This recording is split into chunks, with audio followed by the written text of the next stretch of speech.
Yeah, dear guests, dear speakers, and dear virtual guests in the internet, let me kindly welcome you today at this incredibly important moment where we speak about the future of museums with a focus on Ukrainian museums and collections. Since the day one of this full-scale invasion of Ukraine by the Russian army, we witnessed brutal destruction and extraction of Ukrainian cultural heritage. Museums and cultural centers were bombed. Museum collections are getting destroyed or extracted, and museum directors and workers are getting kidnapped. This war is also a cultural one, which we shouldn't underestimate. At the same time, after the 100 days of war, we also witnessed so much courage and hope on the Ukrainian side. We see how museums are giving shelter to people, how museum workers decide to stay to protect their collections and their colleagues. And we even hear about cultural institutions opening the doors again to the public. Some of the museums will let visitors to see the empty spaces, the empty rooms, and offer a public program. There's also an urgent need for a dialogue and exchange with other European and Western cultural institutions, and we cannot wait until this war is over to start it. Therefore, today, together with the Goethe Institute, we are happy to offer a safe platform for our Ukrainian colleagues to talk about the culture and the projects, to try to figure out what would be the strategies for the future already now. We cannot predict how long this war will continue, so it is our duty to build the bridges and to keep the dialogue going even when the bombs are falling. I would like to thank our partners, the Goethe Institute, to bring this panel to Dresden. And I would like to thank the artists and the curators who will be speaking today. Some of them arrived from Ukraine to be present here today.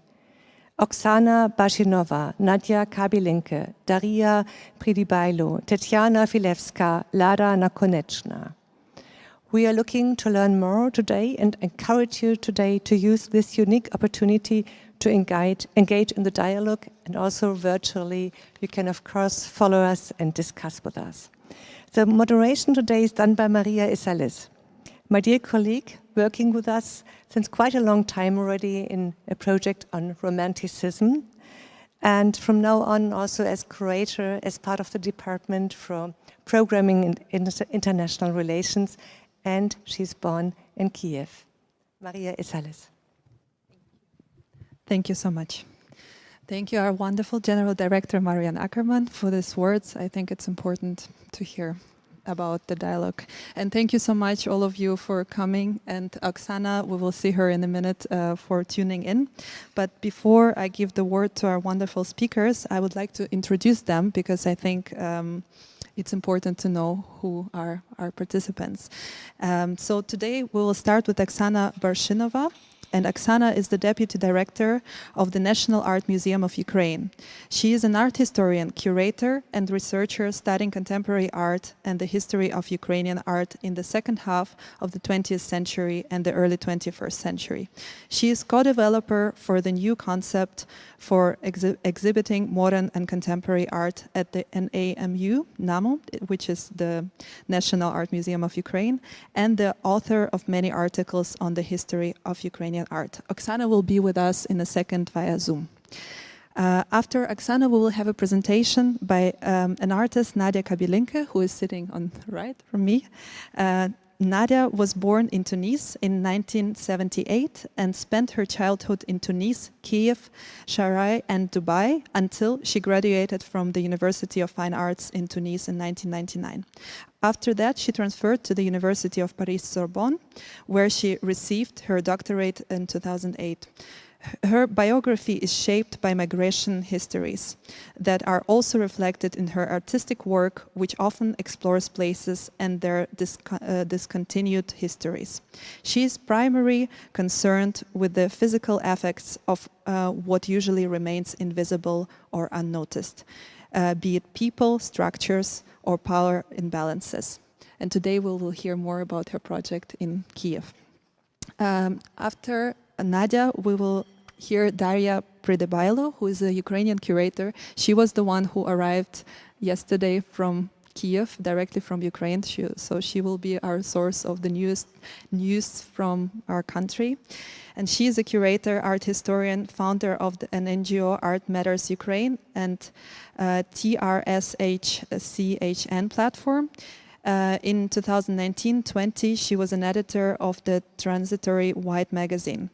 Her background includes experience in leading cultural institutions of Ukraine, such as National Museum Complex Mistetsky Arsenal and CCA Pinchuk Center, as well as independent curatorial practice with a strong focus on body and contemporary art, sensual turns, sound art, and in situ projects. She worked on large-scale international exhibitions such as First Kiev Biennial and Contemporary Art Arsenale 2012, International Forum Art Kiev and Ukrainian Pavilion at the Venice Biennial. Next to her, we have Tatiana Filevska, who is the creative director of the Ukrainian Institute. She is a specialist in the field of contemporary art and a researcher of Ukrainian art of the 20th century, as well as the founder and curator of various art projects. She is author of the books Kazimir Malevich, Kiev Period 1928-30, Kazimir Malevich, Kiev Aspect, and Dmitro Gorbachev, Случай. She is a graduate of the Faculty of Philosophy of the Taras Shevchenko National University of Kiev and has worked in the Eidos Foundation Center for Contemporary Art, in the Center for Contemporary Art Foundation, in the Izolyatsiya platform for cultural initiatives, as well as Mistetsky Arsenal, and was part of the team of educational and public program of the first Kiev International Biennial of Contemporary Art, Arsenale 2012. And last but not least, we have Lada Nakonechna, who is another Ukrainian, who is an Ukrainian artist and a researcher. In addition to her personal practice, she is involved in a number of group projects and collectives. She is a member of the REP group since 2005, part of the curatorial and activist union Hudrada since 2008, co-founder of Method Fund 2015, and a co-curator of its education and research programs. In 2016, she also joined the new editorial board of the Internet Journal of Art, Literature and Politics, Prostory. Nakonechna's artworks, which often take the form of installation incorporating drawings, photographs and text, call attention to the methods of recognition and reveal the internal aspects of visual and verbal structures.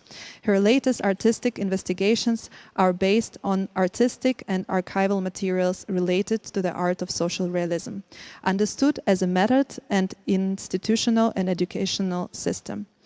In 2021, she realized a personal exhibition at the National Art Museum of Ukraine titled Disciplined Vision, dealing with its collection of social realism landscape paintings. In 2014, she received the Kazimir Malevich Art Award.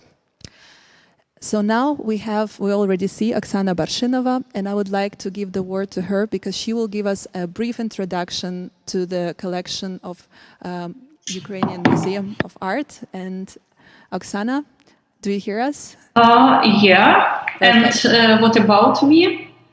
You can start with your lecture. Okay. Thank you. Good evening all. I'm very pleased to meet you virtually. First of all, I would like to thank the organizers of this crucial discussion for inviting me here today, for the opportunity to talk about the history of Ukrainian art. This is very important for understanding what is happening now in Ukraine, why we are fighting so desperately for our independence. I prepared a very brief presentation. I hope I can get it done in the 15 minutes I have allotted. This presentation covers only the history of Ukrainian art of the 20th century, and I'll leave certain standard phenomena as the art of Kievan Rus or Ukrainian Baroque beyond the scope of my presentation.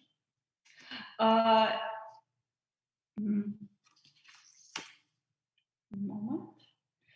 I would like to start by showing a map of Ukrainian lands in the early 20th century. Before First World War, Ukraine had no statehood of his own and was divided between two huge empires, Austro-Hungary and Russia. You can see this part is Austro-Hungary and it's Russian Empire. You can see also the modern boundaries of Ukraine and the main centers that had already formed in the early 20th century on this territory. Lviv, Kyiv, Kharkiv, and Odessa here. Later, during the interwar period, Lviv, as a part of Poland, would become one of the centers of modernist movement, and other cities would play a significant role of the development of the art of the Soviet period. As a result of the Second World War, Soviet Ukraine got the part of the land of the former Austro-Hungary, like Galicia, Northern Bukovina, Transcarpathia. Despite the development of the artistic life in Ukraine at the beginning of the 20th century, there was no higher educational institution in any of this part. Artists graduated from academies in Krakow, Warsaw, Paris, Munich, Vienna, and of course in Moscow and St. Petersburg. Sometimes they stayed there to live at work. Returning to Ukraine, they adapted their education to local, often provincial circumstances. With the beginning, the revolutionary events of 1917, Ukraine tried in every possible way to gain its own statehood. During the national liberation struggles in 1791, the government in Kiev changed many times.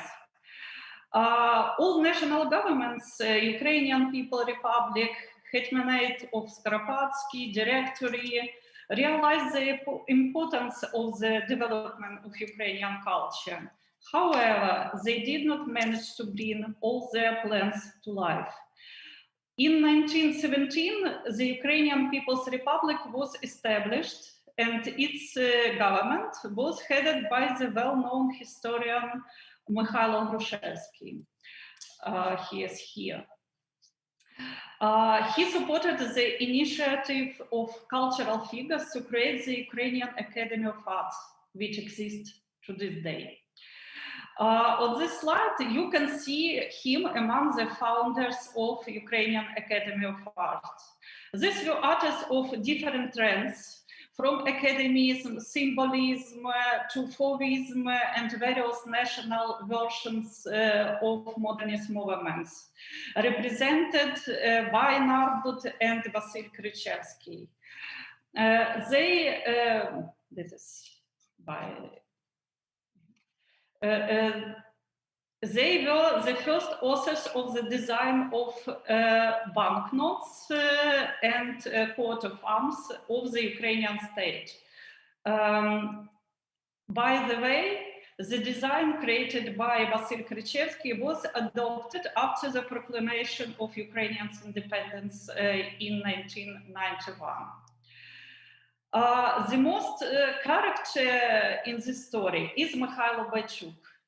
He was born in Ukraine, in the territory of Austria-Hungary, received an art education in Krakow, Munich, Paris, and invented the Neo-Byzantine style in Paris in the late 1900s. After 1917, he came to Kiev. Having synthesized the visual principles of the art of Kievan Rus, the Italian Proto-Renaissance and New Modernist movements, he developed his own principles of the monumental school. In the 20s, it was the most powerful artistic phenomenon in Ukraine. This artist created a number of monumental paintings in Kiev, Odessa, Kharkiv. In that time, Bychukists, as they were later called, combined Neo-Byzantinism and themes of new life. You can see on these slides these new themes of new life. In the 30s, all their frescoes were destroyed, and we can only judge them from low-quality photographs, which you can see here. Avant-garde artists didn't participate in the founding of the Academy of Art, but became involved in the educational process in the 20s, when Soviet authority was already established in Ukraine, and the Academy of Art was transformed into Art Institute. Bogomazov and Palmov, those works you can see on this slide, taught here. But the Ukrainian avant-garde, which emerged in early 1910s, also included such familiar names of Archipenko, Borluk, Ekster, Malevich, El Lisitsky, and others. Due to the fact that Ukraine at the time didn't retain its independence and eventually became part of the Soviet Union, the tasks of national self-identification were also reflected on the avant-garde. For instance, Archipenko, while living in the USA, maintains ties with the Ukrainian community and works on the statue of Shevchenko, Ukrainian poet and artist. Alexandra Ekster and her studio in Kiev and Odessa in the late 10s talked about modern art, analyzing, among other things, objects of Ukrainian folk art. Incidentally, among the visitors of her studio were Vadim Meller and Anatoly Petritsky, who became the creator of avant-garde theatrical design in Ukraine. Meller collaborated with the innovative theater director Les Furbas, combining constructivist and expressionist features.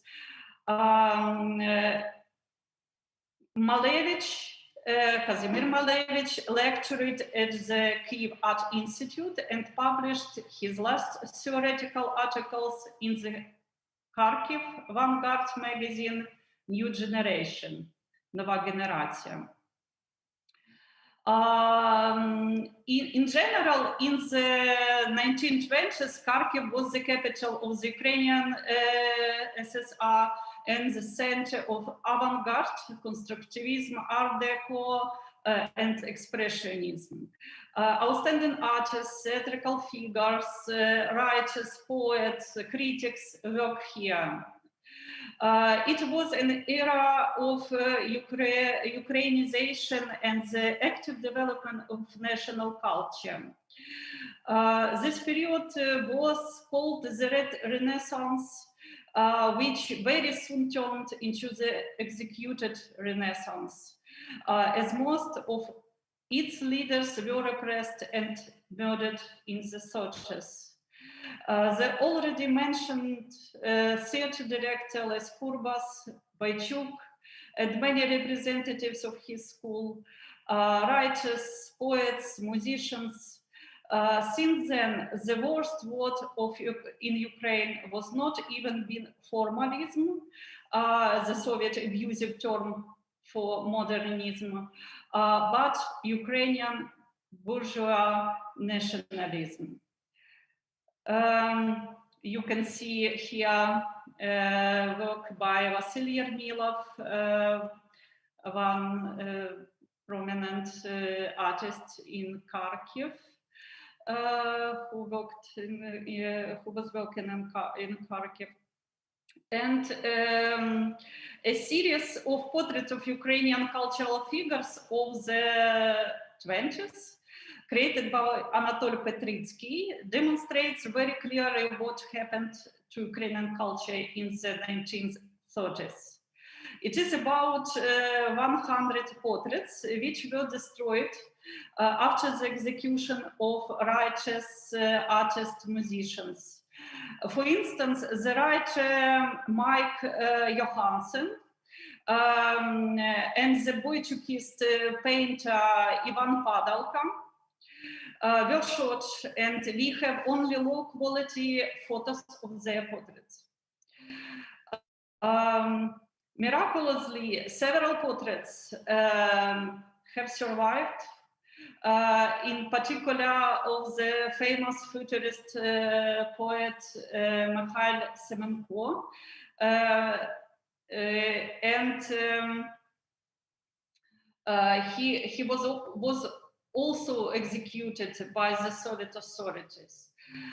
Composer Philip Kozitsky survived, and his portrait too. Some of the portraits are kept in our museum, in collection, our museum. In general, my presentations based on our collection. The history of National Art Museum reflects the complex political, social, and cultural history of the Ukraine in the 20th century. From the beginning, the museum, like all Ukrainian culture generally, has faced many challenges in the struggle for the right to be and define itself. Its initiators were a group of founders of our museum, were a group of Kiev scientists and public figures, connoisseurs, antiquity and art lovers, but the central government initially gave a negative answer to their request to St. Petersburg about founding of museum in Kiev. Only 10 years later, on the late 19th century, the museum was founded. It was built with funds collected as donations from Kiev community. In 1904, the museum was officially opened with the name of the Kiev Art, Industry and Science Museum, named after Emperor Nikolai II Alexandrovich. The collection had been also formed thanks to kind representatives of Ukrainian community. Mykola Bielashivsky, an archaeologist, ethnographer, art critic, public figure, was appointed as the first director of the museum. Another two men on this slide, Fedor Ernst and Danila Sherbakivsky, were the leading Ukrainian art historian, the founders, together with Bielashivsky, of museum work in Ukraine. They defined the criteria of Ukrainian art. What is Ukrainian art? What distinguishes Ukrainian art from others?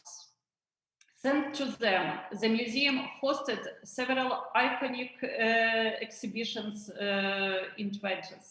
Ukrainian portrait, a large exhibition of works of Georgi Narbut, Ukrainian paintings, and other.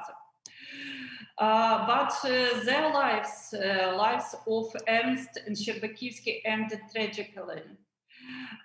In 1923, the museum was headed by a former employee of the All-Russian Extraordinary Commission. It's like KGB.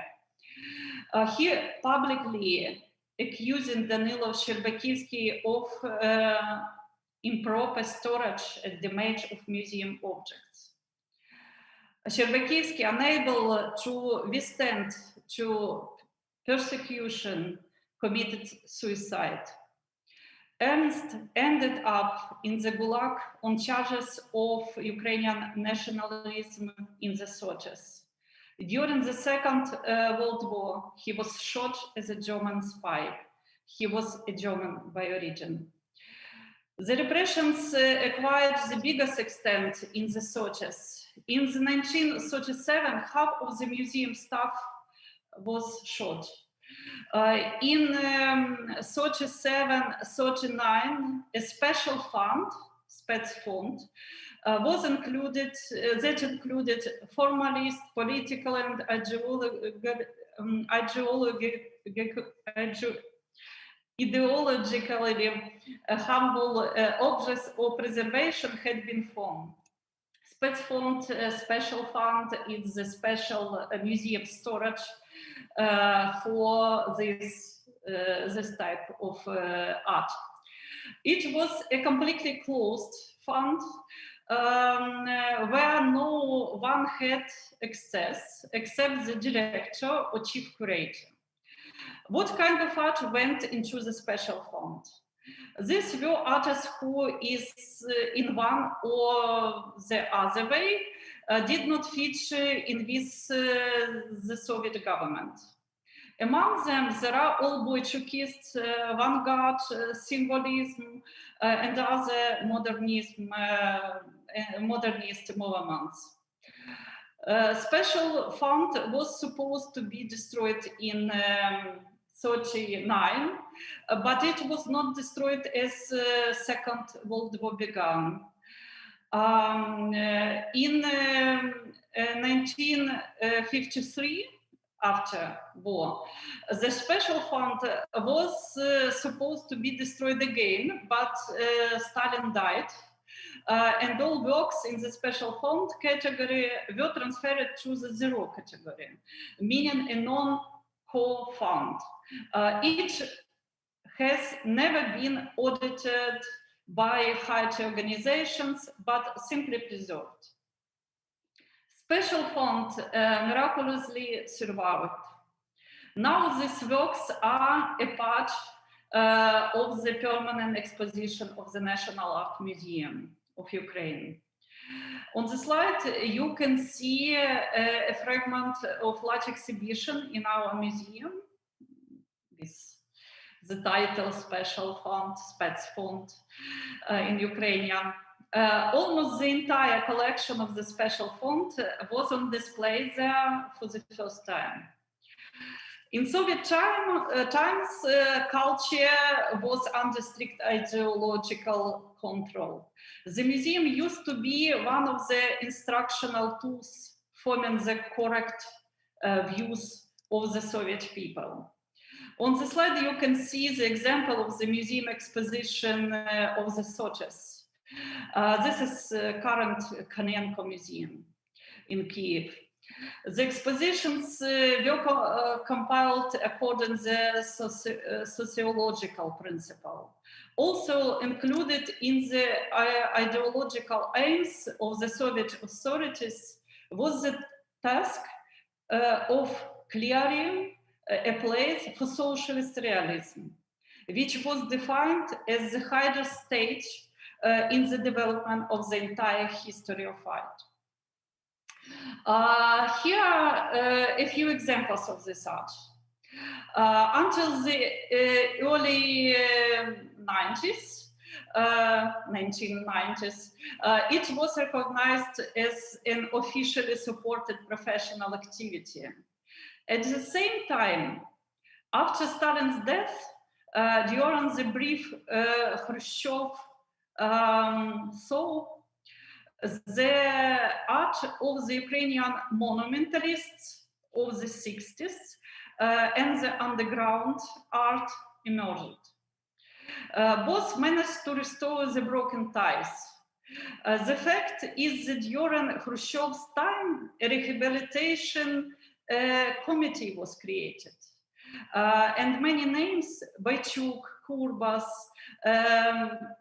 poets, writers, critics, were unbranded as enemies of the people.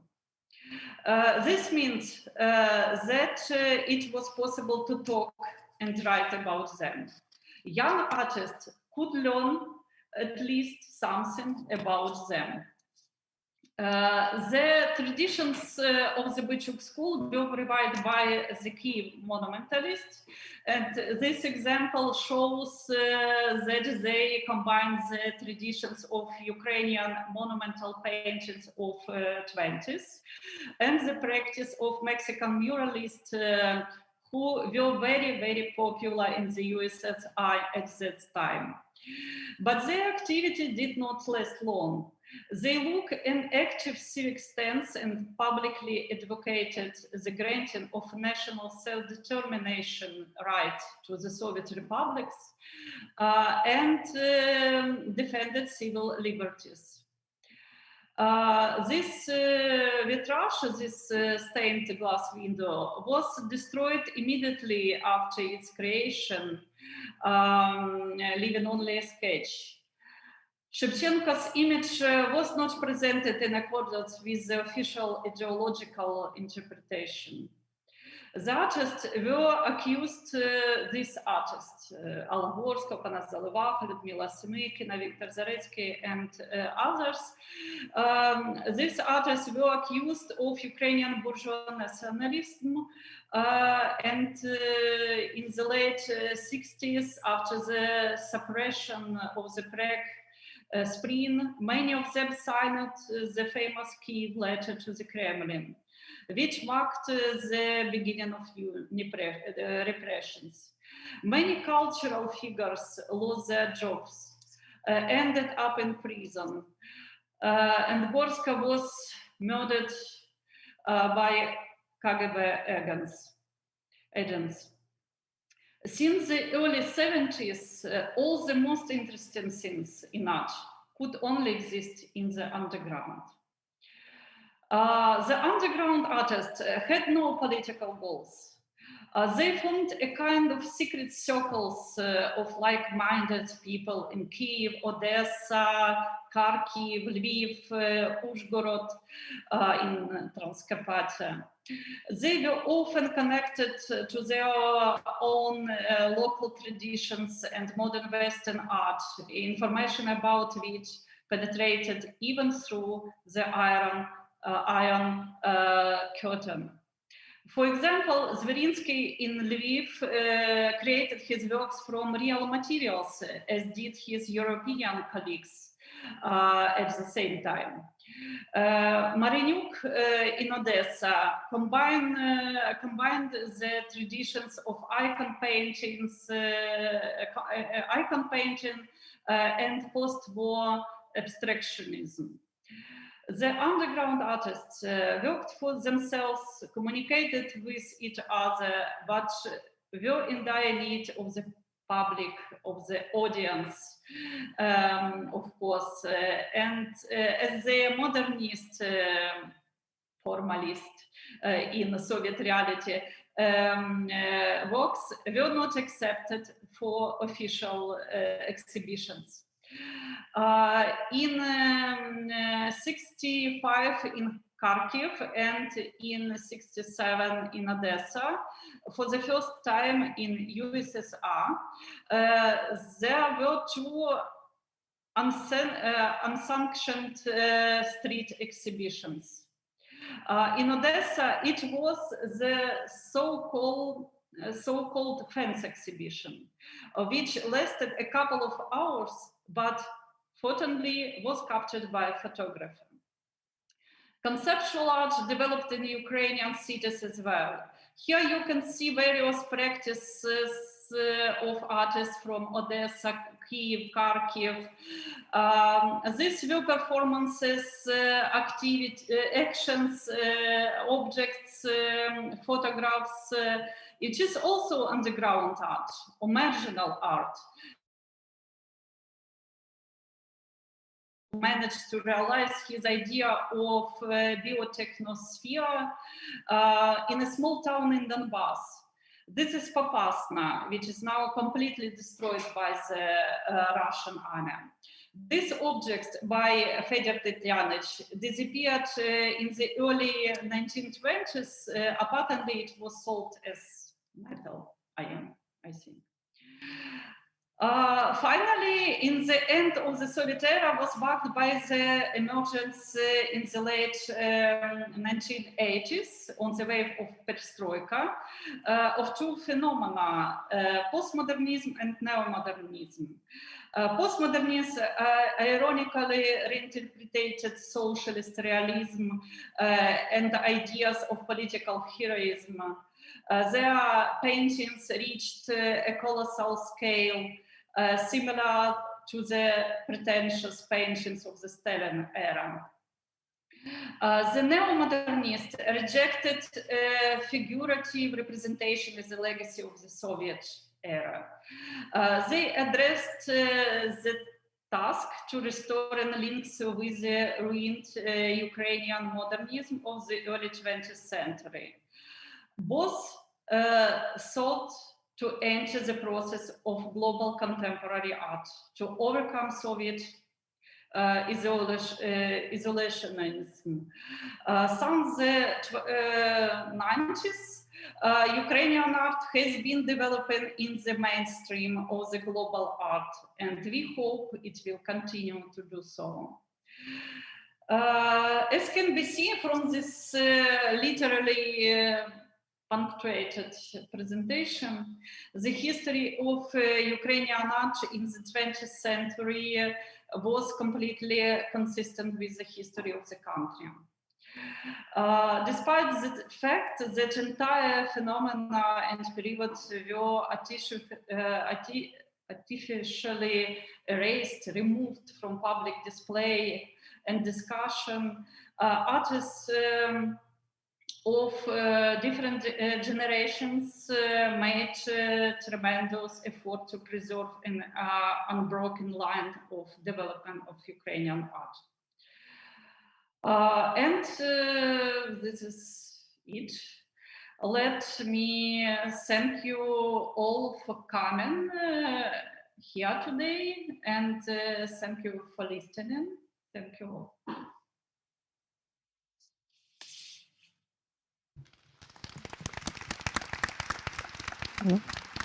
Thank you, Oksana. That was very insightful and I think important as a starting point.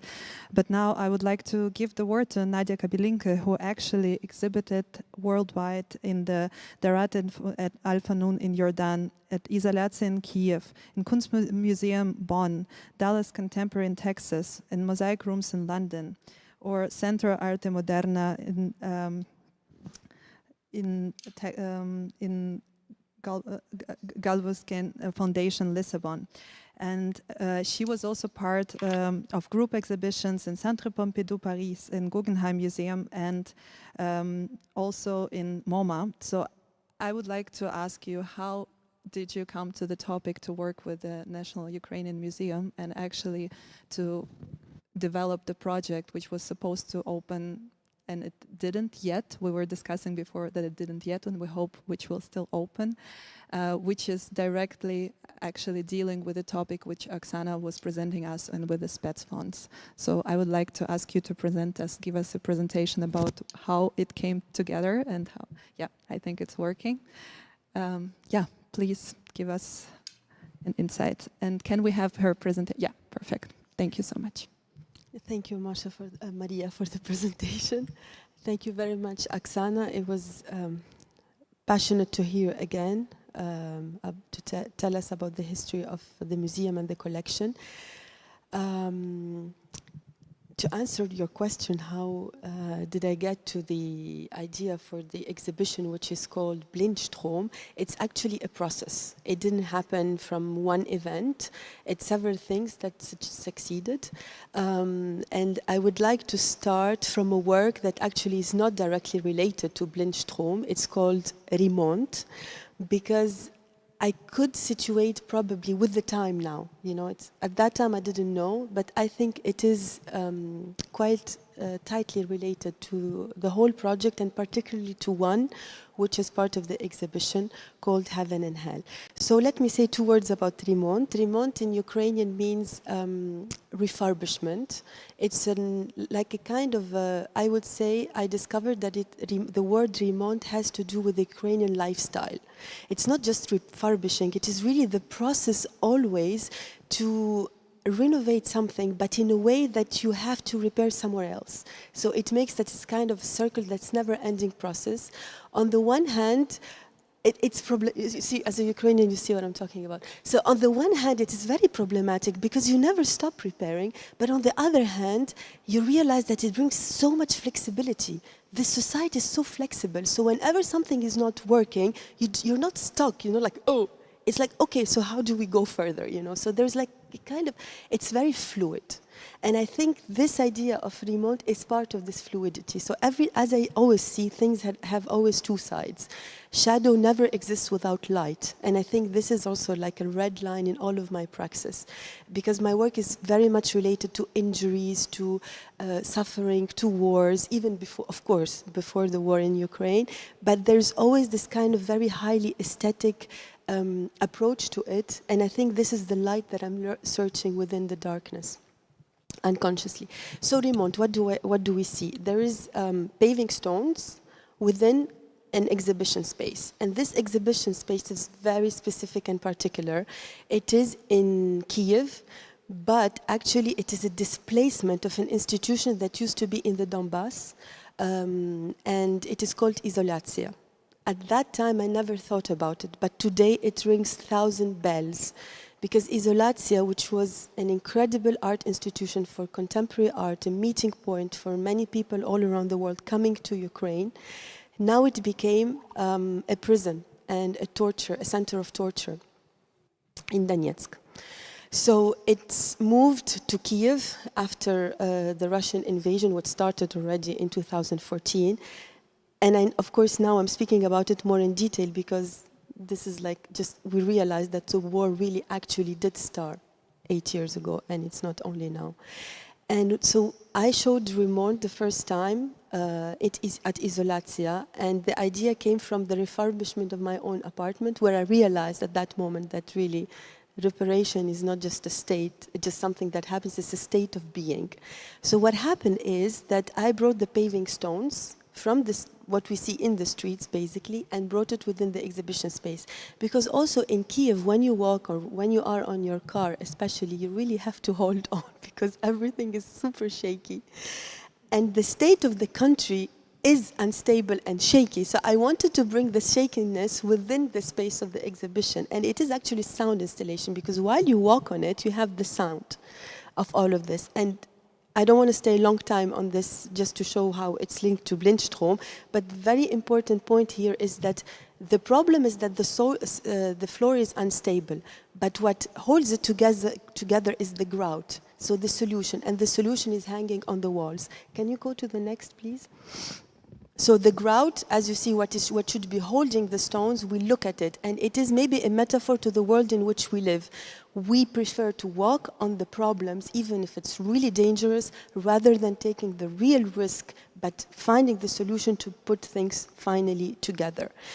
And why did I choose to speak about this piece? Is because this piece was actually the preparation of an installation, which is, I'm almost confused talking about it, because I never thought that it would be so actual. We planned this work with Daria about 2 years ago, and it is a space when once you get into it, it's the other stadium. It's not that the floor is shaky, the floor disappears, and you lose completely track of the space. So you don't know anymore where is your left, where is your right, where is the up, where is the floor. You're in a kind of a state of hovering. And this is exactly what I felt when the invasion happens. So I really didn't know. Should I sit? Should I stand? Should I go more to the left? Can I cry in front of my children? Should I hide my despair? And basically that space, if we go further, so this, I'm sorry, this is the, we'll go back to it. So this is it. This installation is at the National Art Museum now. So you just go in and it's what I said, the state of complete loss. You can walk on it. It's not a mirror. Nothing is mirrored. And the thing is that we called it heaven and hell. Again, all of this before. For me, at that time, heaven and hell, the idea was like, you can be living in hell, but it depends on how you look at your reality. You can really switch it. It's more like a mystical approach to life. You are actually, as a human being, very much a master of your life. And the situation that everything can really get screwed in 1 second and turn upside down, and it always depends on how you look at it. But today I see at the title of heaven and hell is more like related to the war. We are experiencing hell literally in many cities of Ukraine, but we're also having the total hope of heaven, because probably this is the opportunity to finally cut it and really decolonize and really also have our existence in the books of history worldwide, because we are still absent. In the books of history, also in the West, also in Germany, in France, everywhere. This is how I studied the Russian avant-garde. Ukrainian didn't exist. So on many levels, I think heaven is ahead, and we're even having a step into it today because we're here and we're so openly talking about Ukrainian culture and existence. So now I would like to go back just a second. This was our, how do you say, our poster, which is not final, but it was still in a process. We're almost done with it, and I really wanted to give you a blick and an insight into this process. Now I want to go back to your question. Sorry for the long introduction. Blindstrom. So Blindstrom is an exhibition, and that work that we saw, Heaven and Hell, is the first piece once you enter the exhibition space. So, and Blindstrom is actually an installation performance that is embraced by two works. This is the first work that you see, and once you go further you get into the, well, I'll get to the details now. So the inspiration were actually two moments, two key moments. One of them is Oksana, who presented the history of the museum, and Larda Nakaniechna is the second inspiring moment. So when Daria introduced me to Oksana, we were in the museum, and she started telling me about the works, but I was fascinated by the way she was talking, because she was not speaking about the content of the works. It wasn't so much what the works represent as much as the destiny of each work. So in which collections, like she was a little bit saying about the Spetsfond, but there were also other collections, how works disappeared, reappeared, which artists were assassinated, why were they forbidden. So I was noticing that from the history of the building, actually each work of the museum was narrating the history of Ukraine, of modern Ukraine, since the Tsar time until today. And I thought this is it's a unique situation. When you go to a museum and you have an insight into the collection, it's more the works themselves or the biography of the artist or whatnot. But it's not really all of these breaks, all of these injuries, all of these incredible, painful moments of the history of the country that are actually literally written on the surface of the works. So this was the first inspiring moment. The second one was when Daria introduced me to Lada the first time we met at the Academy of Art. And you were telling me, you were doing at that time a research about the history of the Academy, right? And we were speaking about how the mentality was still very closed, and that the professors were almost forbidding the students an openness to the outside world, especially when it's related to contemporary art with other, like exchanges with other institutions in Europe. etc. And that was like for me a super, not even a frustrative, but there was like a kind of an anger that was growing in me. But that kind of, you know, the anger that you can produce with, it's not the anger that you're just like, you feel like I have to do something, this is not possible. Because our meeting was after the Maidan revolution, and the Academy of Art ideally is supposed to be the place where culture is built. It is like where the future generation is growing. And I felt like it is a temple of social realism, finally. So it is, and in my mind, what came up was like the same mentality, not the people, but the same mentality that were somehow responsible for the extermination of the avant-garde, of everything what is new and different, are still there responsible for the fate of the future generations. So these two key moments brought the idea of the installation Blindstrom. So what is the work in Blindstrom?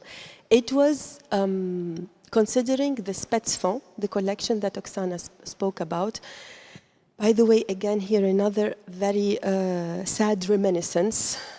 Spetsfonds reminds us of Spets operation. This is how Putin calls the war. He doesn't call it by war. He says it's a special operation, so like special fund. So anything which has a word spets or special resonates today with me with total annihilation, destruction, and all of what we unfortunately know today. What I was interested to do with the Spetsfonds, there was already an exhibition in the museum. The director of the museum,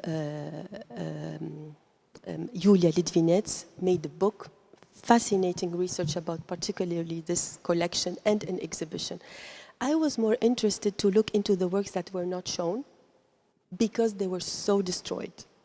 Because this, on the surface of the painting, you have the suffering of a whole people, of the fail of a whole country. So I decided to work on the works that were more damaged, but also works that had particular stories and histories, in the sense that I didn't consider the work as what the painting is showing us. I considered it more like a human being that has a biography to tell us. So the back of the painting became as important as the frontal. And the back of the painting had many numbers that we worked, we collaborated with Daria, with an amazing historian, Taras, who lives in Kiev, and he made all archival and researches in different archives in Kiev on the basis of these numbers that he found on the back of the paintings. So now what I will do is a small selection of the paintings that we, before we go with the paintings, I want to explain we're going to stay still here. I want to explain how it is an installation performance. But I made just a small selection of the works to show what are the things that really interest me, why we selected this work and not another one. But I just have here, I think, 4 or 5, but we have 15 paintings in the collection. So how is it a installation performance? This work is basically, I thought to install the original paintings at a certain height in the space of the exhibition, so that you look at it like an icon from down up, looking at it up. Under each painting, the ones which are damaged, there will be an equivalent of a black tactile painting on which only the reproduction of the injuries is present. So it is a painting or a surface that you're supposed to touch. And here I was very much interested to bring the whole blind community, it's visually impaired community, into the discussion. Because this is something that had touched me for a long time already. There is very little place, if at all, for visually impaired people in museums. So what I was interested to do is to create a work that not only would give them space, but that wouldn't exist without them. They are the core and they are the main actors of this work. And this also, I decided that this was the work in which I wanted them to be in the center, because we're speaking about censorship, about blinding a part of our history in the most radical and painful ways. So what we have is that we did the research, archival research about every painting, and this research is being given back by our mediators who are all visually impaired. And the way how you approach the work is always as if you are visually impaired. You have to have the tactile connection. So who sees and who doesn't see has a very similar approach to the artwork. So this is the performance.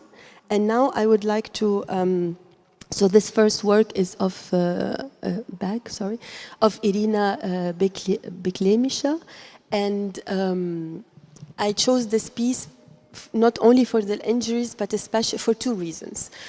First of all, because we see here that the workers or the rebellious, let's say, are using the paving stone to defend themselves. And this is one of the other strata of Remont, which bring us to Maidan. And we know that in Europe, generally, the revolts very often go through the stone. In Germany, it is considered as a weapon, by the way. If the police finds paving stones in your home, it is considered legally as a weapon. This is something that I later discovered.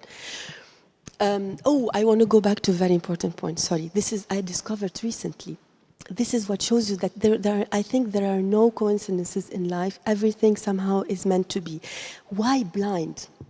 Of course, there is this, our visually impaired mediators, there is this poetic gesture of showing the invisible through the people who live the invisible in their own core, in their own existence. And that's why, thus, they live the world in a different way. It's not like they don't see, but they see differently. That's the first reason why I was motivated. But I recently discovered that in the history of Ukraine, the people who played the bandura, usually they narrated the popular histories of the cities, of the countries, and especially very much it was about this, the national resistance, somehow. These were the stories. And that's why the Soviets very much were against this tradition. And in Kharkiv, I know that the Kharkiv bandura doesn't exist already, because in every region you have the bandura. And the incredible thing, most of them, they were blind. So these stories about Ukraine were told by blind people. And this is not something that this is really like these synchronicities. And I'm fascinated about these kind of things that happen. And you feel like you're just a mediator. Things are just happening through you. Anyways, so this piece, and also I was very interested because on the surface of the painting, actually, on its own materiality, you have the history of that moment. I don't know if you can see it well, but on that level, up you can see how there is a line, a continuous line.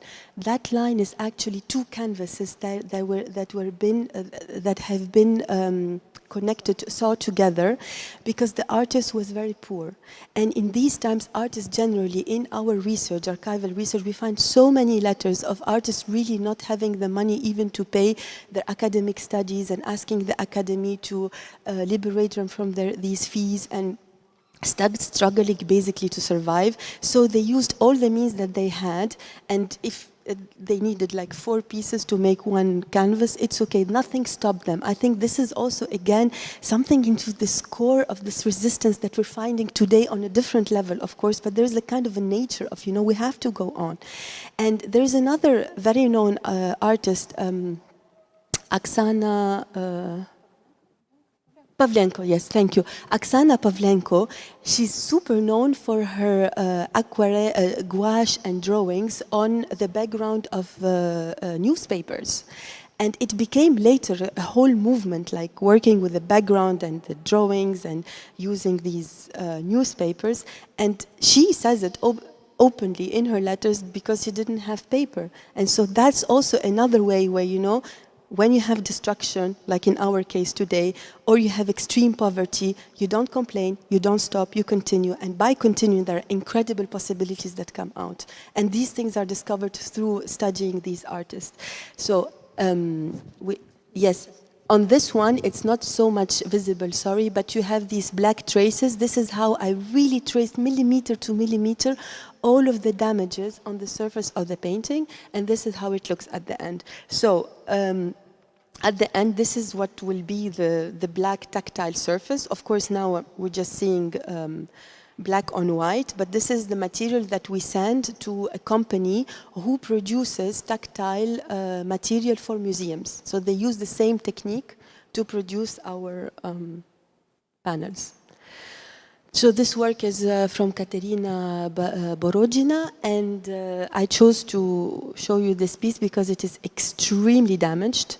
Her works were, I'm not going to do the historical research thing because I'm not a historian, my approach is more an artistic, but we use the historical documentation as a material for the artistic approach. But maybe 2 or 3 words about her. Her works were very early forbidden, already in 1939.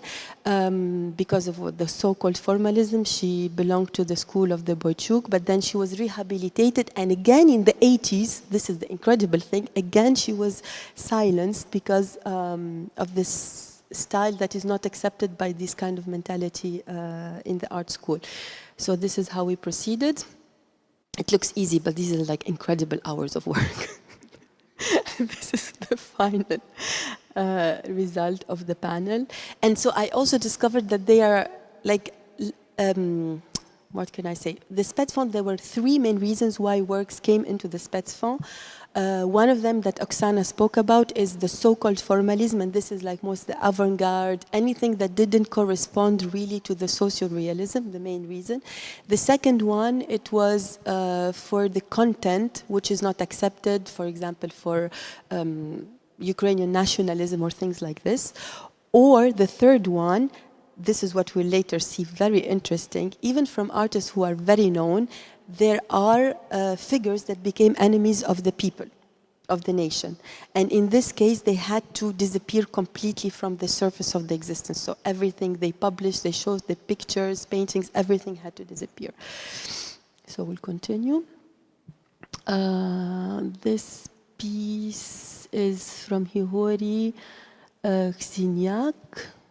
Tragedy, this is a very known tragedy of Tripilska, because this is what I chose to show this piece, because normally it should completely correspond into the canon of the Soviets, and it still was thrown into the Spetsfond, because the Soviet Union used very much in their propaganda also this event that happened.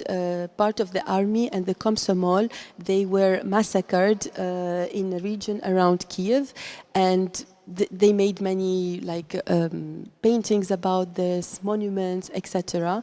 But this piece was still forbidden, and this is also another way to show that at the Soviet time you never knew who can become persona non grata, which painting can become forbidden, even if there are no clear. This is like, it shows also the totalitarian fear in which you can live. There is no moment in which you can feel secure. Even if you feel like you're doing everything correct, this looks like, you know, it's realistic, it's speaking, and still it was forbidden. So it's also extremely damaged. So the details, you have all the cracks and... This one, it's not like this anymore. It's the work of Vasily Sedlyar. This is how it looks today. So the other category of, I noticed the reason why, not the reason, but how works are damaged, either it is the traces of time, or they have been mishandled, or here it looks like there was something that was a liquid spelled on the painting, but it feels like they really tried to erase it also. And as an artist, I always feel one of our roles is really to bring the people to ask questions and not really to answer, because here again, this work should be in the sense of the Russian, of the Soviet propaganda, because this event happened again in one of the villages around Kiev, but it is the Russian army that is executing Bolshevik or rebellious how do you say, les combattants, peasants around, and yet it was completely so, you can ask so many questions, you know. For me, for example, it seems like, because it's not a coincidence, you can ask the question, is it that we don't want to have this idea that Russians or the Russian dominance is that bad? Even if we are in socialist time, because it is still a very centralized regime, it is still all happening in Moscow. Why would you destroy it this way? And this painting has a whole history, like it was already shown in Venice, in many important exhibitions in Ukraine and around the world. And you see, like, there are, the way the work is treated, it's like hate. you know, it's not like just it's humidity. It's like really very consciousness. I want to destroy this piece. Why would you so much hate a painting? And it's not representing something that is against the socialist Soviet propaganda ideology. So this one looks quite spectacular on the tactile level.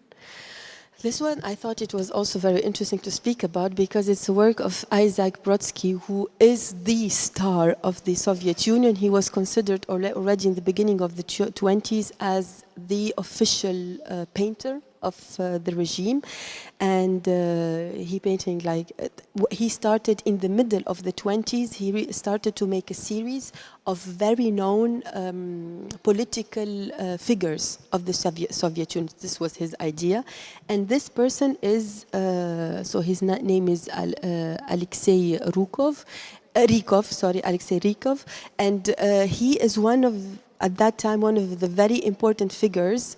He was a minister, responsible of whatever, I have all the names, all of these reunions, all in Ukraine.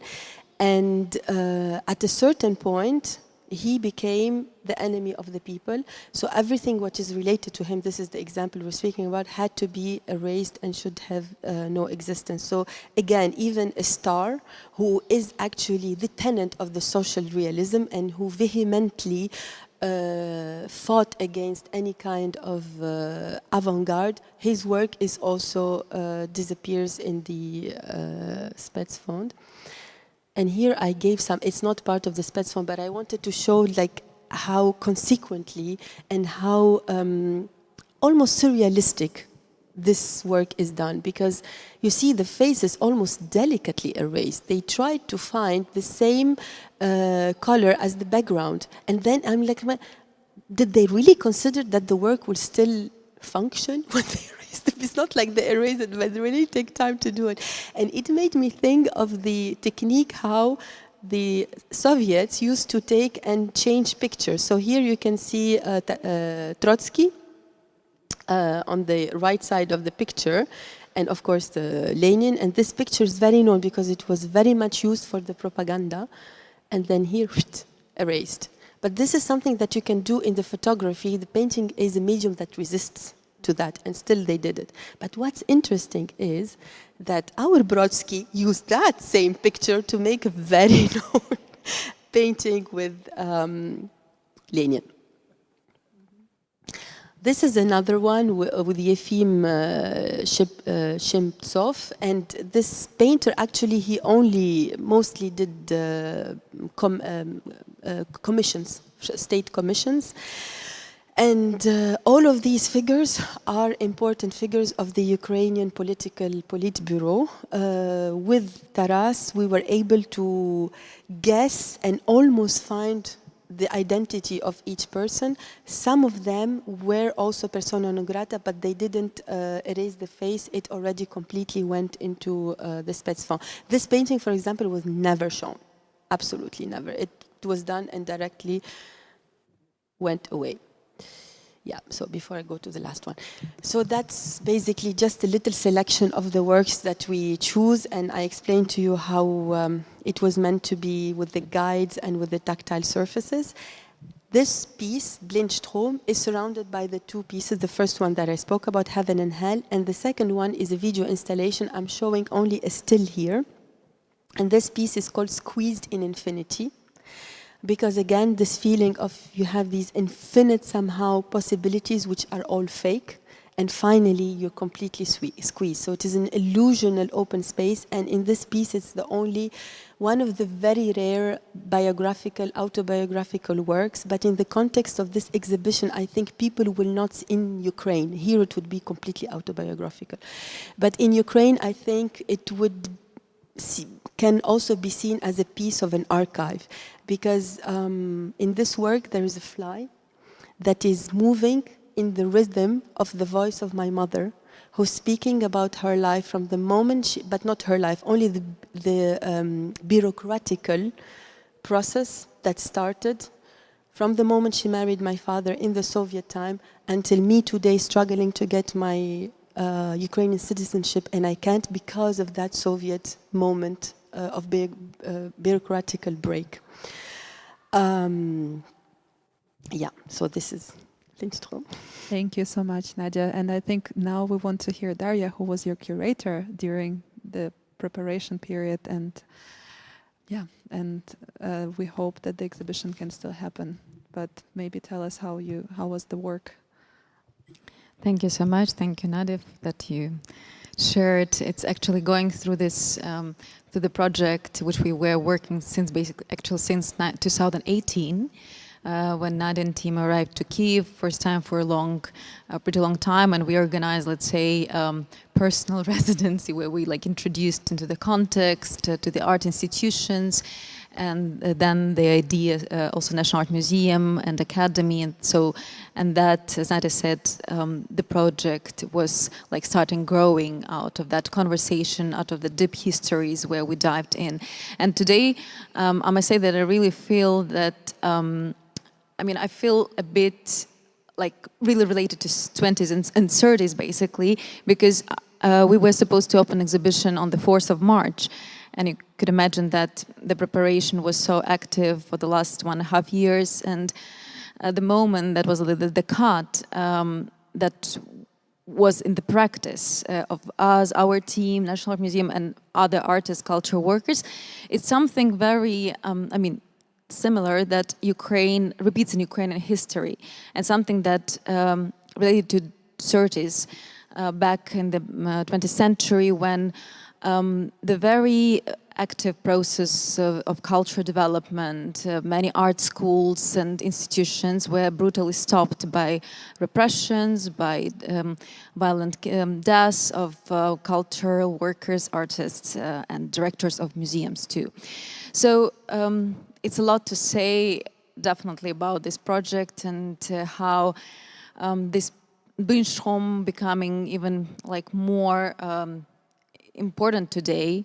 We didn't open it before the invasion war, but I do believe that we will, and the new context will even give more keys, let's say, to us, to the history of Ukraine, also the history of Europe and other countries. I must say that I would like to say that in 1920s and 1930s, where we were related to, the project was turning to, at the time where the knot of very a lot of problems, and there were a lot of keys to the understanding of history of Ukraine and relationship between Ukraine and Russia exist, because in that moment many a lot of processes were brutally stopped, and therefore we could not find we now have this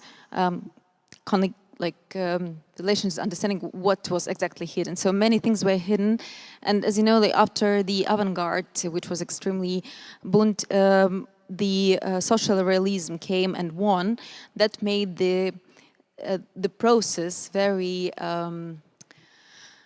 that made actually they hide a lot of real things, and all the destroyed works that were hidden back then as special fund, they also were brutally taken from the collections of many other regional museums. So back in 20s, the government and the Soviet government used artists and these artworks to promote basically new ideas of new society, new forms of art for everyone. And in 30s, very radically, the politics changed.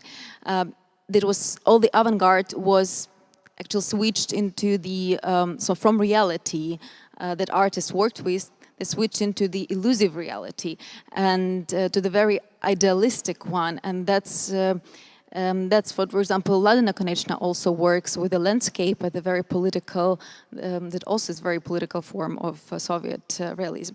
But back to our project and to Nadia, I think that so very important that the artist who has both who has outsider look into the history can really see some details which maybe invisible for us from the inside.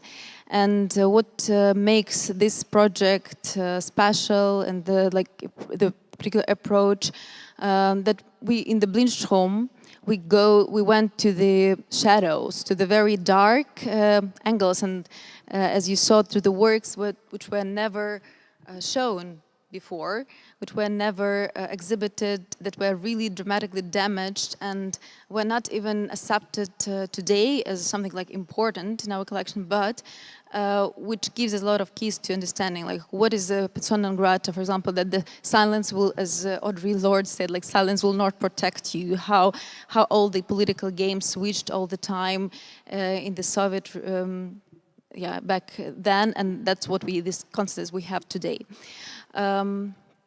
Also, it's important that that the project brought the blind, visually impaired community, which became a real team and helped us to develop the whole project, the performance, their experience, their understanding. That was very important for us. And several times when Nadia arrived to Kiev, we had a lot of meetings and discussions back then to. And also that gave the opportunity to museum really become an institution more like open. And then in the future we want to hire them to the team too, because this another approach gives a very interesting and deep look into the problems. Also the personal history of the artist is like for the last work which Nadia presented, show the bureaucracy and the links between Soviet and Ukrainian bureaucracy today. Thank you, Daria. We have still we have still two speakers. The speaker, therefore, I will exactly. I would like to ask Klada to continue because she worked as well with the collection of the National Ukrainian Museum, and that project was an inspiration for you. That's why I think it would be great to that we could have a look. 1 second, I need to switch. Oh. Oh.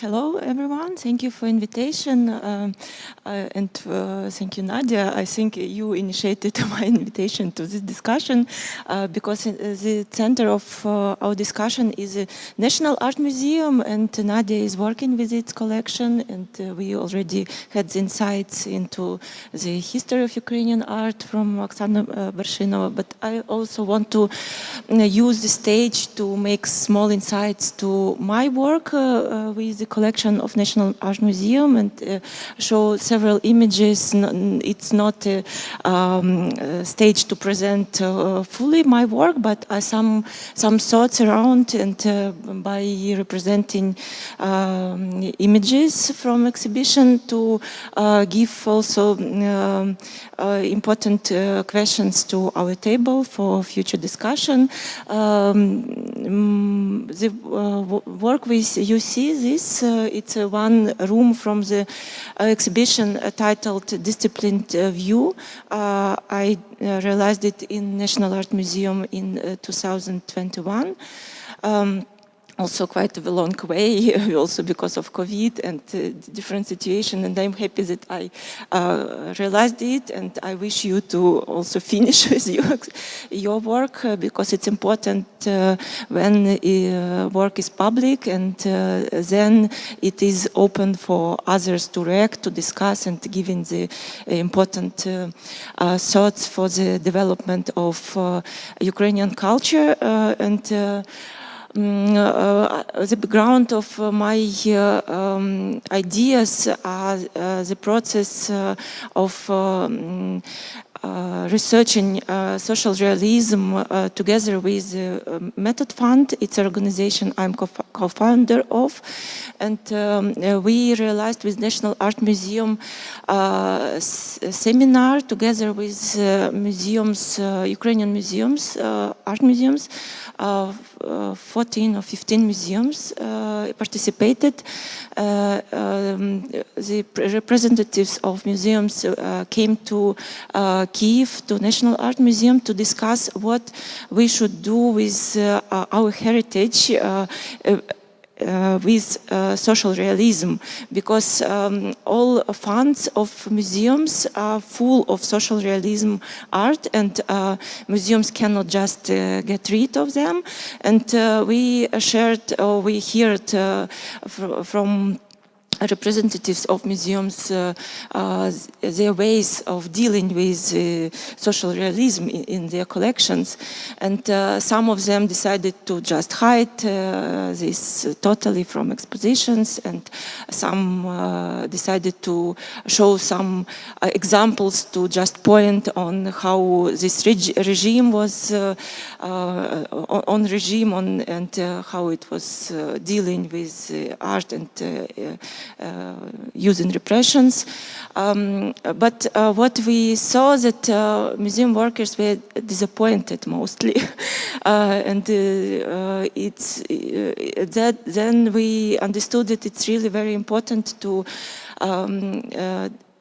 put this discussion to public, because it's not a way just to hide everything. And some museums, because then we just forget about what we had and how it was, and that we should also have some lessons from history. And what we now also having now in recent discussions about these breaks, that we should see the breaks, we should see our past, and we to not repeat it also, or to understand how to deal with certain circumstances. And then in discussions with my colleagues, we understood that mostly museums try to mostly landscapes are treated as not really ideological. Like if you don't see on landscape figure of Lenin, then it's somehow not already social realism, or it's nice landscapes with nice nature of Ukraine, which we can recognize, and somehow very natural to see these landscapes and understand that we also have this nature around us, and that artists are just bringing parts of this nature nicely painted to framed to the museums, for us to just show how beautiful our nature. But then we have to understand that it's not really so, that landscapes are also participated in the construction of certain vision, and also images. They are constructing our imagination, and imagination, it is what was very important for the Soviets to also it was somehow closed imagination. So people, it was highly political state, let's say, that everyone should participate in politics, but it was not really politics which we know as politics, because people didn't have any opportunity to discuss our nowadays and our future, that everything were already decided. And museums had a very important role in this, in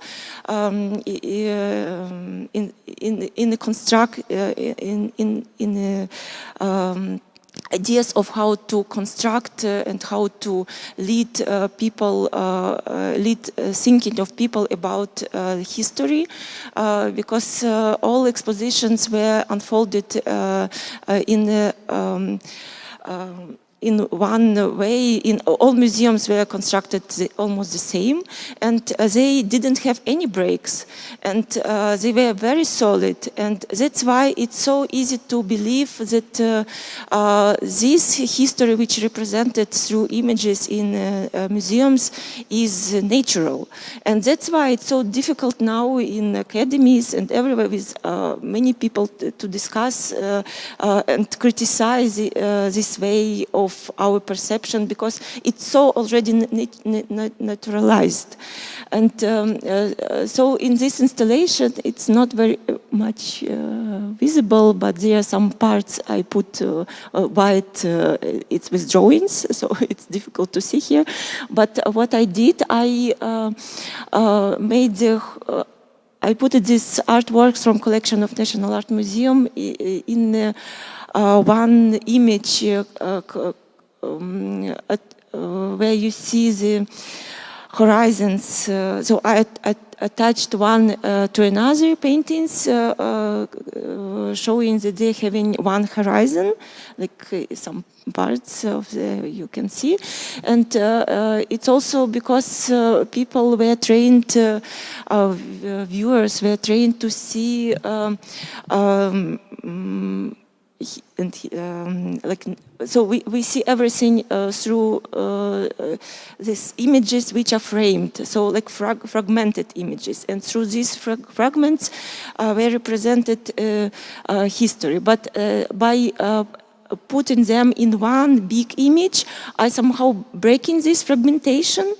So I showing that it's one big construction. So it's not just parts, but it's also here you see social realism, but not only, but also realism, which were taken as basis, like the social realist artists just followed the ideas of realist artists, which is also not really like this, because social realism is quite special realism, realism of closed imagination also. And but so by doing this, I made one big image, but also I showed that these works are fragments of something bigger. So both. Yeah. So and one more example. So the second room. Yeah. Mm-hmm. In the second room, I represented one exhibition which happened in 1939, 1940 by Holostenko. And here, to do this project, helped my research of Art Academy, because Holostenko was a younger Boychukist, so he studied with Boychuk, and then he also criticized Boychuk for, so he was more, let's say, more radical, yes, and he criticized Boychuk also for the small for using the small shapes, like small paintings, because he came to, he was totally for the wall paintings, for the bigger representations, for the collective work, which was already core of the Boychuk study, but he was more radical. And then he was also one of the leaders of the Proletarian Art Institute. It is the title of Art Academy in 30s. For 4 years, it existed as a Institute of Proletarian Art. And then I met in archives a booklet of exhibition of Holostenko with landscapes. So for me it was a shock to see this, but surely it was already 40s. So after all these mass killings of Ukrainian intelligentsia, and here I also showed text, and in this text by critic, who this critic helped, like he wrote about Holostenko, how he was wrong and how he is good now, that he is trying to re-educate himself, and also told, complimented him for some good steps he already did in reaching social realism, and also he reproached him for mistakes, and I didn't find any paintings, but there images in a booklet, and I reproduce these images in real dimensions. And one of them you see there, they are in a metal box, and I reproduced them as drawings. Also, their drawing, it's this gray color of pencil, given this gray color. And in a text, you could read that this critic told that Holostenko used a lot of gray or color of ivory, and that it is not really Ukrainian landscape. You should get rid of these colors. So from this text you can understand that even landscapes they were pushed by critics and by eye of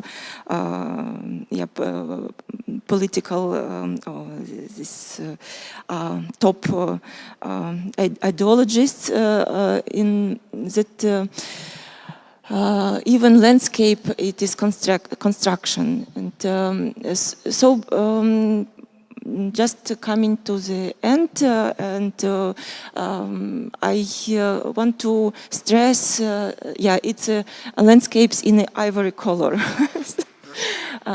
It's a ivory color around, and it's how that Holostenko were blamed by using the ivory color. That it is not so Ukrainian, because Ukrainian landscapes should be more sunny and more vital, and that we still learn this in academies, that it's our natural state to be to live in a sunny landscape.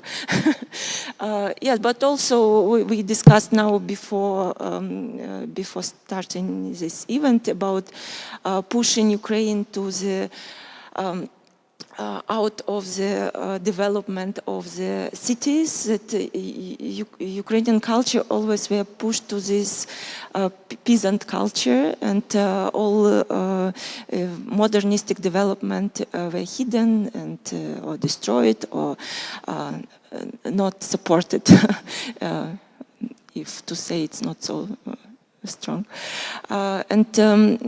It's important now to stay with these breaks, to leave them, and artists are invited to National Museum, contemporary artists, and it's great that they are ready to work with their collection with contemporary art and not just replace one mythology with another mythology. Thank you. Thank you, Lada. Thank you. And our last speaker today, Tatiana Leska, and thank you. You Thanks. have your pointer, no? Yeah, I have the privilege to sum up this fantastic conversation, which I think very, unveils very important narratives and very important things about the current situation and the current invasion, because when we speak about Ukrainian art, we inevitably speak about history of Ukrainian art. And as you could hear today, Ukraine's art history is history of distortion, of erasure, of absence. And this was actually the cultural policy of Russian Empire towards Ukraine for decades and for centuries, that Russia actually occupied Ukraine and Ukraine was its colony, is control, prevent any kind of development, or destroy what was actually existing. So that was the main strategy. Just a little bit of context, that just within the last 105 days of invasion and these 8 years of war, more than 400 cultural objects were either totally destroyed or severely damaged. I have collected several cases that I think show or are results of this policy of Russian Empire towards Ukraine. And the first, which I think we spoke over these 2 hours, is the erased art. And all the speakers before me, spoke about how many artworks were destroyed, how many artists were killed, how many narratives were hidden or disturbed in history. But for me in particular, there's one case that I think is so significant. It's about an artist named Ivan Lipkivsky, who was again a student of Boychuk, a Boychukist. And this artist, I think, is the least known of all the students, of all the schools. And the reason why, because he not only was one of the closest students of Boychuk, and in some memoirs I could find the phrases that describe him as one of the most prominent and most talented students of Boychuk. But he also, his oeuvre was totally destroyed, because he was not only a student of Boychuk, but also a son of Vasil Lipkivsky. His father was founder of the Ukrainian Catholic Orthodox Autokefalios Church, which was also, you know, pro-state, pro-Ukrainian church, which has only been rebuilt a few years ago when Ukraine received its Thomas from Constantinople. And, you know, church was, as well as culture, one of the foundations of the Ukrainian identity in this fight against imperial Russian aggression. So, you know, he happened to be twice guilty. And when he was arrested in 1937 and when he was killed a few months ago after several months of arrest, everything that he created, everything was destroyed. I mean, literally, all the notes, all the artworks. I happened to be acquainted with his great-grandson, and he was trying to find something. He worked in a lot of archives, and he couldn't even find a note, a small note of his great-grandfather. And I was happy to find a little piece with handwriting of Ivan Lipkivsky in an archive of another colleague of his, another student of Boychuk, and that was the only object the family has from the handwriting of his great-grandfather. A part of, you know, there are just 2 artworks that are kept in the special fund in the National Art Museum, which are not significant, some kind of a student works by Ivan Lipkivsky, which don't actually show what he was doing. And we could only rely on some bad photographs from reproductions from some catalogs or articles about his oeuvre. And, you know, history repeats itself after 100 years today, when Russian army in particular target cultural objects and museums, like Skovoroda Museum that was destroyed with a missile, Russian missile, in March in Ukraine, or like these mosaics of the artists of the 60s, again, something that Oksana Barshinova referred to as another step, you know, of an attempt to revive Ukraine's cultural cultural line in the art of these artists who were at the same time dissidents and who tried to bring back the history and learn its history. These beautiful mosaic pieces were in Mariupol, and they were destroyed within the last 100 days. Another thing I would like to bring up as another narrative or another feature of Russia's imperial policy is a kind of contested legacy, we can say. Just one case I wanted to bring here has to do with Bogdan and Varvara Khanenko, the name we already mentioned today. They were a rich family. I mean, they both came from rich family, and as they married, they started collecting art. They started the first Ukrainian international art collection. It was more than 150 years ago, and they brought their art to Ukraine, to Kiev. And they had a dream to make a museum, a public museum, since there was not a single one.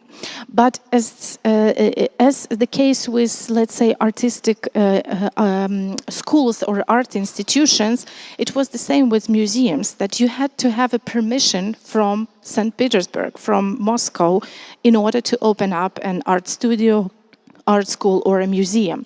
So Khanenko went actually to Tar and suggested that he will invest his own money, and he was a very rich man. He has a business. He had business sugar production.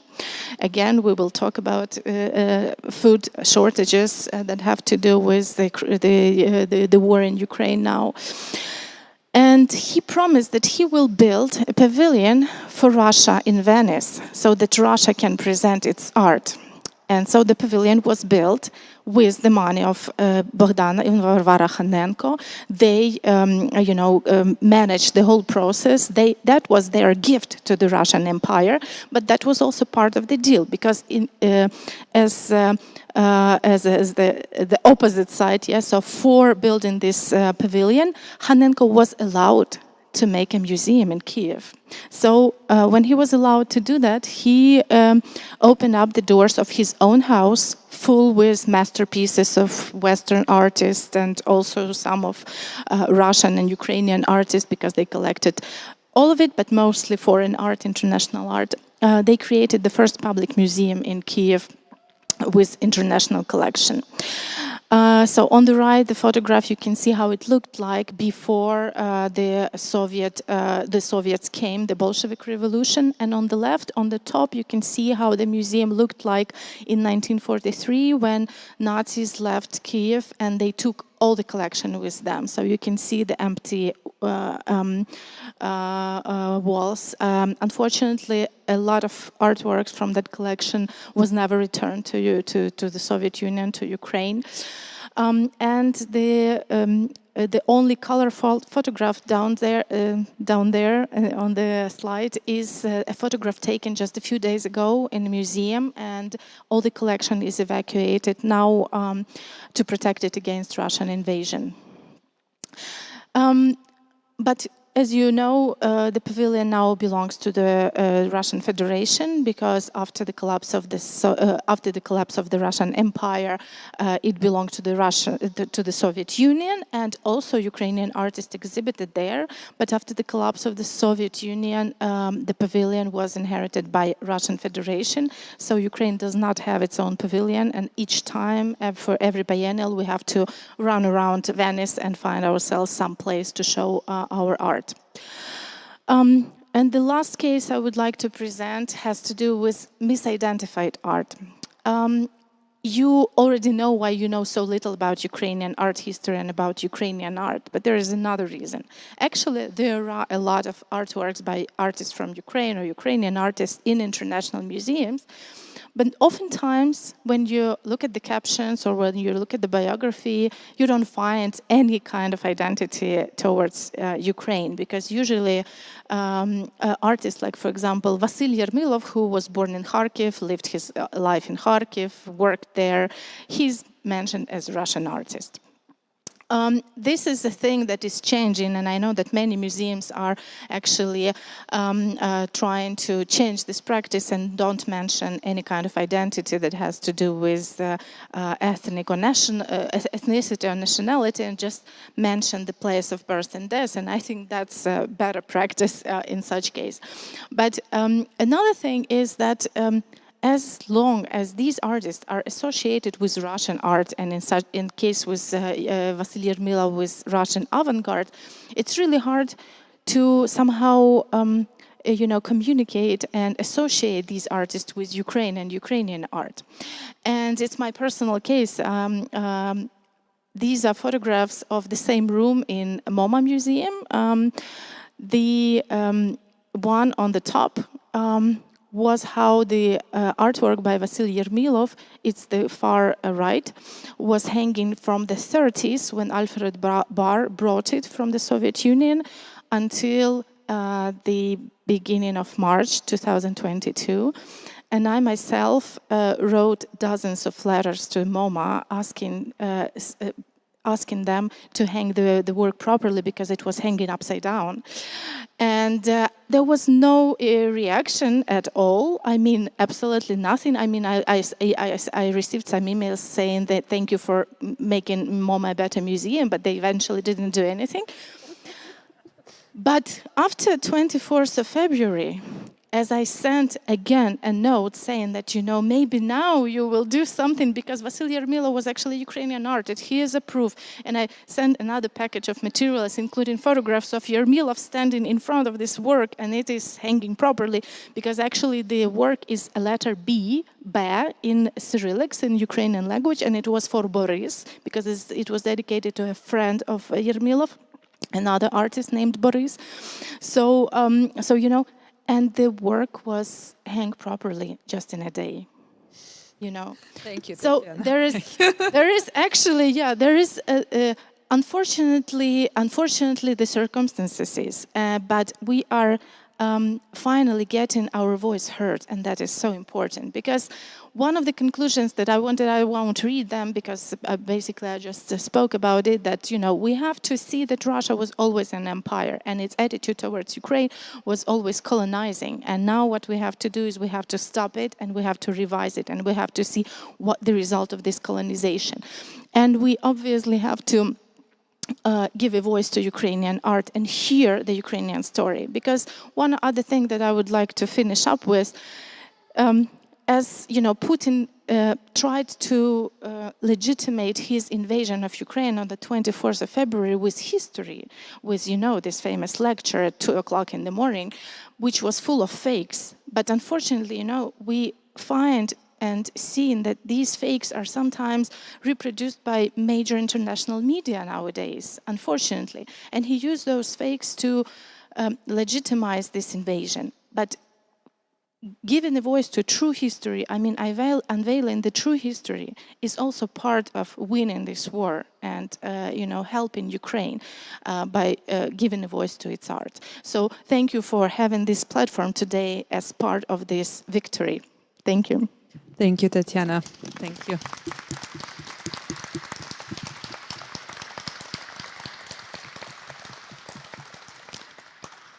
Thank you so much. I think we're, on one hand, running out of time, but I still want to ask our guests tonight, does anyone has a question to our wonderful speakers? Because I think one question can still go.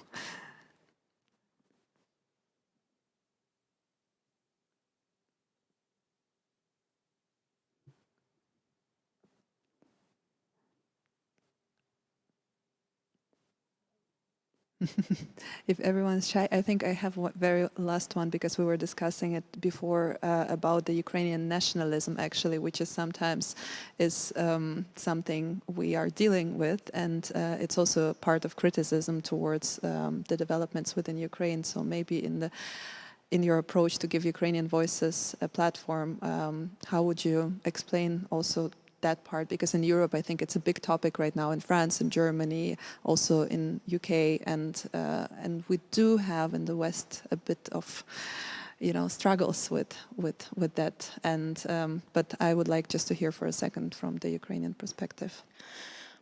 When we speak about nationalism in the West, we speak about the nationalism of states, you know, that have been they didn't have any problem with its sovereignty. And of course, you know, there is a reason for criticism.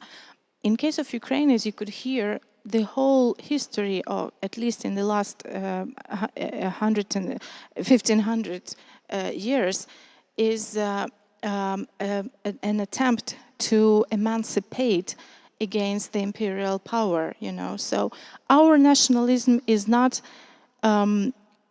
against our nationalism. Our nationalism is for the right to our sovereign state and for our freedom and our emancipation from other empires occupying the territory and not allowing a state actually to build up.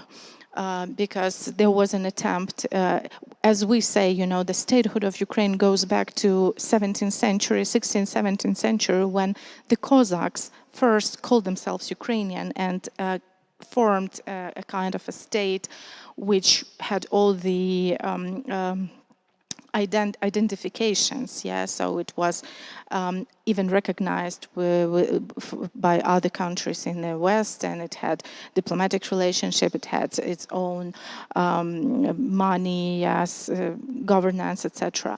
But then for the next 300 years, Ukraine was always torn apart between different empires. It was Austro-Hungarian Empire at one side, it was Turkish Empire, it was Russian Empire, and all those attempts and rebels to emancipate, to fight against these empires were never successful, you know. So some of my friends, artists who are now in the front, they when the thing happened in the 21st century, they said that, you know, we were waiting for this moment for several hundred years, and it's an honor for us to finally win this war, because this war is around 300 years at least.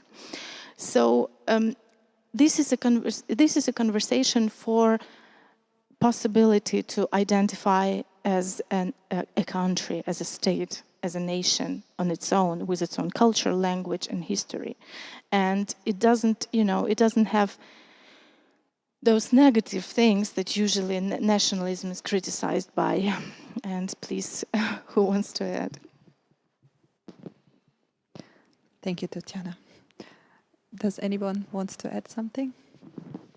I just want to add one example, which is also related. There is another artist of the 20s, Les Lozowski, another student by Malevich, Boychuk, Narbut, and he was killed when he was very young, 22 years old, in 1922, so before actually these massive killings of the artist and Ukrainian intelligence.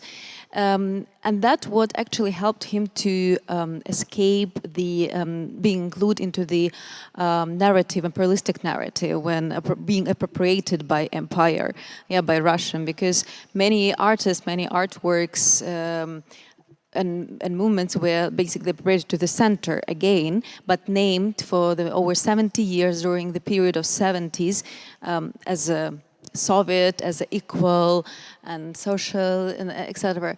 So, and that would escape, like, give this opportunity to these artists to escape the imperialistic narrative, but also later national narrative. I mean, we also don't know our history, and we, like, these artists was hidden also from Ukrainian art historians and public, definitely. So that's what we call now nationalists. Actually, we lost, Ukrainians had no opportunity to learn about themselves, to actually have ability to discover their history, because it was all hidden.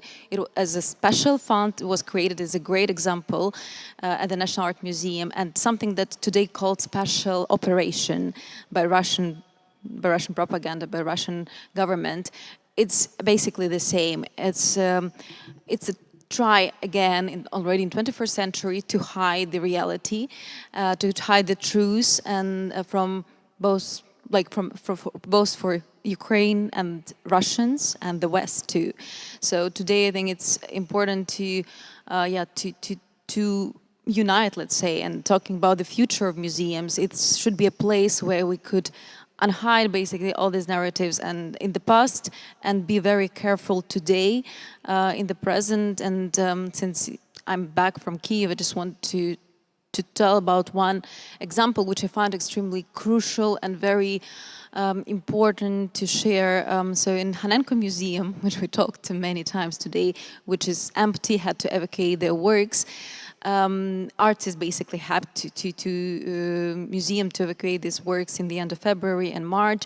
And then these independent Ukrainian artists and museum workers, they started negotiating, like, what actually this museum is today without artworks, without heritage. So these empty walls, but it's not white cube anymore. It's not this clean space. It's very, molto suggestivo in Italian. It's very full and very with a lot of potential. It's a lot of layers of information and feelings and questions too.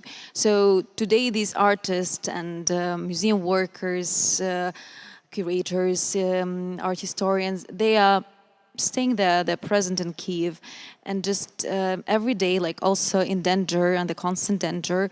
And they're coming to this museum and discussing the reality and questioning. And this, I think, this is something that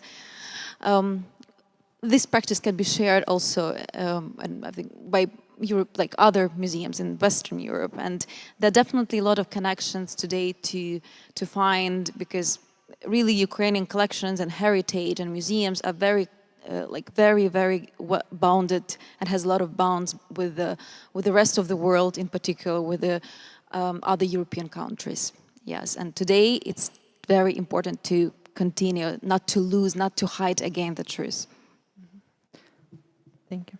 Let me a bit go with after Daria because I want also to say about this context, which are very important to work with. So it's not just we know always about contemporary art, which is working with context, but it's also about how we construct in contexts by doing art. So not just using context for our representations, yes, but also by doing interventions or some acts. We also constructing contexts.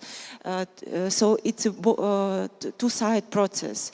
And I just want to also shake that contemporary art, which is critical art, should be really brave enough to work with very uncomfortable topics. What I see now by following contemporary art in West, that it's not always like this. It's a title like critical art, but it's mainly work with very popular, very like safe problematics.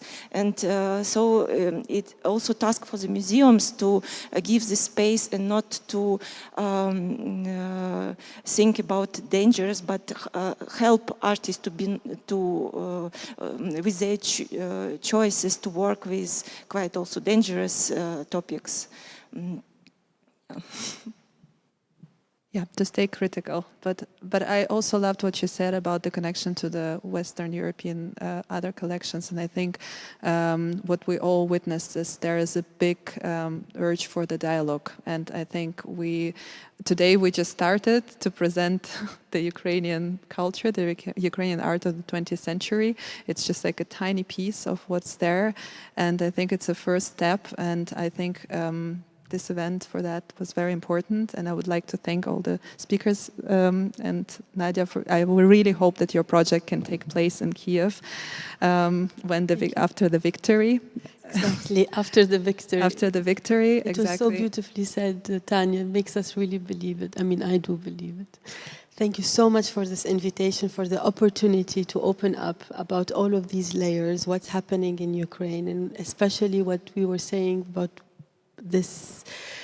It's very important about the history, the absence of Ukrainian art and Ukrainian history and even geography in the books here, not in Russia. Here in Russia we know, and I don't know if they are going to work on their imperial past. I hope that from all of my heart, but we also have to do our homeworks here. So I hope that this conference was also alimenting, nourishing this conversation. It's our collective responsibility.